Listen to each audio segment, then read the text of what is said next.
Assalamualaikum warahmatullahi. Okey guys, kepada sesiapa pemilik ataupun peminat Kawasaki Retro, video ni untuk korang. Tengok sampai habis. Okey geng. Macam korang nampak dekat depan korang ni, ini motor Kawasaki ZSR. Tapi ini cover set Thailand. Ini penampakan cover set original dia. Sebelum ni color ni, nampak warna purple. Warna purple ni ada dua model, satu purple dan satu maroon. Lagi satu ZSR Cyclone tu lain ada stiker. Okey. Sekarang sesiapa yang nak mencari stiker model Kawasaki ZSR purple ataupun maroon, boleh cari aku. Ini dia stiker yang ada.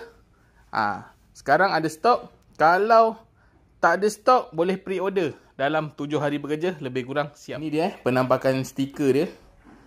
Macam ini. Ini aku dah tambah baikkan sikit. Buat stiker Kawasaki ZSR ni sejak 2015. Lebih kurang lah timing tu. Aku dah jual stiker ni. Tapi dulu versi lain dan sekarang dia ada penambahbaikan sikit. Sekarang pakai UV print. Lagi baik dia punya printing. Dia punya ni ada bintik-bintik. Lebih kurang original. Lepas tu dia tak ada laminate. Senang korang nak tanam clear. Nak tanam stiker ni, letak clear 2K. Senang. Dia pasal dia tipis.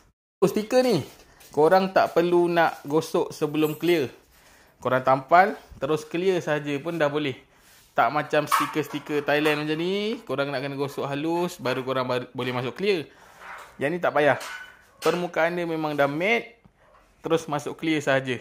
Korang beli, tapi tak nak clear, pun boleh juga. Tapi permukaan dia ni, UV printing ni, dia ada permukaan yang kasar. Kalau kena benda tegoris apa, dia boleh tegoris. Sebaiknya clear. Memang order-order sebelum ni banyak yang nak macam ini, tak ada laminate. Jadi diorang senang nak tanam stiker. Harga korang boleh PM kat bawah. Nampak dia punya gambar lebih kurang macam ini. Memang lawa, memang ngam. Cover set Malaya. Jadi sesiapa yang berminat boleh roja aku, boleh PM tepi. Okey. Untuk Kawasaki ZSR yang bontot macam ni, boleh masuk stiker ni. Harga berpatutan, insyaAllah puas hati.